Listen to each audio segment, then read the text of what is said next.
Hi, everybody. I'm Brittany Lewis with Forbes Breaking News. Joining me now is my Forbes colleague, money and politics reporter Kyle Mullins. Kyle, thanks so much for joining me. Great to be here, Brittany.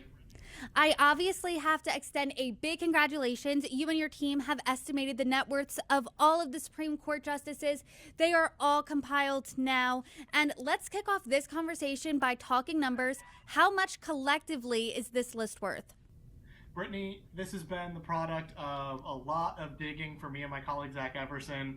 We've dug through all of their financial disclosures, through public records and documented thing. It's taken a really long time, but we put this all together. The Supreme Court, we are estimating, is collectively worth a $64 million. $64 million. That is a huge amount of money just spread out between nine people. But let's talk about the range of how much that is spread out. What does that range look like? Absolutely, and it is a pretty big range. That 64 million top line number really does hide some pretty big inequalities between the nine justices. So Chief Justice Roberts is by far the wealthiest. We're estimating that he's worth $25 million. Everyone else is worth 10 million or less. So on the one hand, you have multimillionaire Chief Justice John Roberts. They're all multimillionaires, but on the other hand, you have Justices Ketanji Brown Jackson and Brett Kavanaugh, who are estimated at just $2 million each. So that gives you a sense of kind of the range that we're dealing with here. We have justices in their 50s, 60s, and 70s. So I am curious, did age or seniority on the court play a factor, did you find, in how much they're worth? Yeah, so age definitely makes a big difference here, almost mechanically, right? If you're an older justice, you've had more years to build wealth, build investments, build home equity. That's another big piece of this story. Whereas if you're a younger justice, you've had less time to do so. And then the other big thing with age is the older justices have access to their pensions already. Now, obviously, they're not drawing on their pensions because they're still working on the court. But the day they retire, they are able to, we still count that as an asset that they own. And the day they retire, they receive their annual salary for the rest of their life.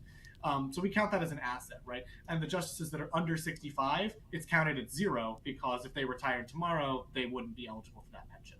So you've got, John Roberts, Clarence Thomas, Sonia Sotomayor, and Samuel Alito. Their fortunes all get a little bit of a boost from this multi-million-dollar pension program. I am curious about ideology and if that factors in here. You actually did the math to find the average wealth of the conservative justice versus the liberal justices. What did you find? What do those numbers look like? Yeah, so the conservative justices are worth a lot more. And that might not be a shock because you have this one outlier with John Roberts, who is 40% of the court's wealth alone is just Chief Justice John Roberts and his wife. But even if you take him out and you just count the other five conservative justices versus the other three liberal justices, you're still looking at there's a $2 million difference between the two. The conservatives are worth an average of $5.5 million. We're estimating. The liberals are worth 3.5. So that gives you a sense of the disparity there. And I mean, a big piece of that is, the top three justices, Roberts, Alito, and Gorsuch, in terms of net worth, they're all on the conservative wing of the court.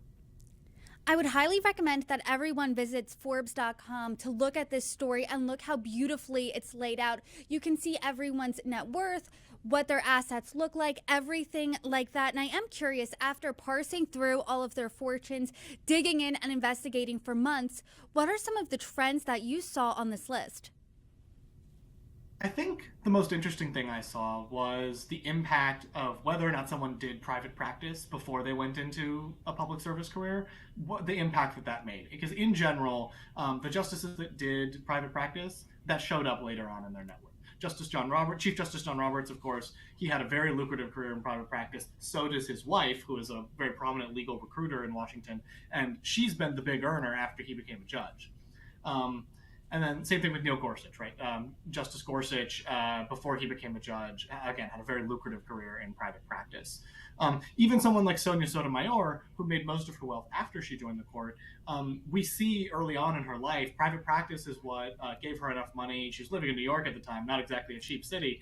It gave her the money to invest in real estate that has since grown really dramatically for her, and to start building up those savings early on in life. So I think that's the biggest trend. That said, private practice is not the be-all, end-all. Samuel Alito hasn't worked in private practice since a couple months in the 70s, and he's worth $10 million. That's the second most on the court. due to combination of inheritances and some very good real estate bets that he made. I'm curious about any differences that you saw. Obviously, there is a huge range, as you said, from 2 million to 25 million. So, did how they made the bulk of their fortune differ at all? Yeah, so I mean, the private practice thing is the biggest part of that. I think Alito is really interesting as an example. He's worked in private and in public service almost his entire career, and he was worth $2 million when he joined the court, and then his wealth has exploded in the past about 15 years, about almost 20 years now that he's been on the court, thanks to he inherited a lot of money from his mother who died in the early 2010s and his wife's father who also died in the early 2010s. Um, and he became eligible for his pension. He bought a house with some of that money that he inherited, and it has tripled in value. A beach house in New Jersey.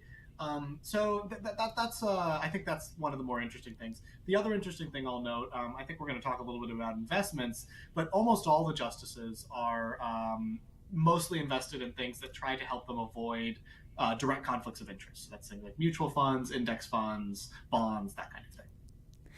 That was actually my next question. Since they all are millionaires, we're talking 9 millionaires. I'm sure the viewers are curious, what exactly are they investing in? Yeah, so it's mutual funds, index funds. Judges and justices try to avoid conflicts of interest because if you own stock in, say, Apple, and Apple has a case in front of the Supreme Court, you have to recuse yourself from that case. It's a direct conflict of interest. That doesn't count if you own a mutual fund that is made up of 30 different stocks and one of those stocks happens to be Apple. You don't have to recuse yourself from that case. So that makes a big difference in sort of how they can do their jobs. That said, there are two exceptions on the court. There's Chief Justice John Roberts, who owns shares in two private companies. He sold off almost all of his private holdings over the years, and so that doesn't have a big impact on him. And then, of course, there's Justice Samuel Alito. Once again, a bit of an exception here. He owns shares in 29 private companies, or 29 publicly traded companies, and that makes that he has to recuse himself somewhat frequently, or more frequently than the other justices, on account of those holdings. That's a great segue into my next question here because you brought up some flags about ethics when it comes to investing, but I am curious. In your piece, you do know that some of the justices' finances have raised some ethical concerns. Can you talk a little bit about that for us? Sure. So, on this range, you have a bunch of different things that can crop up. You've got Neil Gorsuch and Samuel Alito, who have come into controversies related to real estate.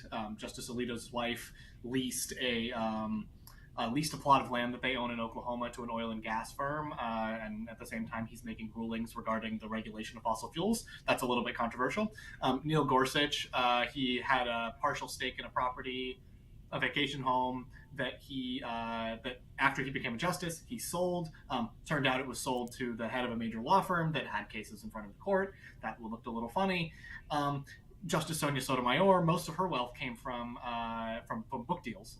She has been a prolific author, talking about her rags to riches story, but she has come into controversy there as well, because Supreme Court staff have been used to kind of promote those books in a way that was questionable under ethical guidelines. And then, of course, you have, like I said, the stocks, private stock ownership. Justice Alito owns a lot of private stocks that has come into question. And then there's stuff that doesn't show up on the disclosures at all. And these are the kinds of things that Clarence Thomas and Samuel Alito have gotten in trouble over, with regards to these glitzy trips that they've taken with conservative billionaires, comped, of course, by those conservative billionaires. And they've come under a lot of heat and scrutiny for that. Kyle, you and your team have been digging into the fortunes of the 9 Supreme Court justices for months now, and I am curious, what do the Supreme Court justices' finances tell us about them? I think it underscores a couple of different things about the justices and their finances. First of all, you would think that maybe there was some trends in their careers that showed a difference between the conservative and liberal justices, but there's actually not. And I think it shows a lot about the legal profession. A lot of these folks have done a mix of public and private practice over the years. Obviously, they've ended up doing more public service jobs over the years because in order to become a Supreme Court justice, you've got to spend a lot of time in those kinds of positions beforehand, at least in most cases. And I think the other thing it shows is that private practice is worth a lot more in terms of compensation than either government or academia. And that's revealing because it shows how legal work is compensated in this country. After we posted this story, I heard from an activist who runs a organization called Fix the Court, which is a group that advocates for various ethical guidelines on the court and the judiciary at large.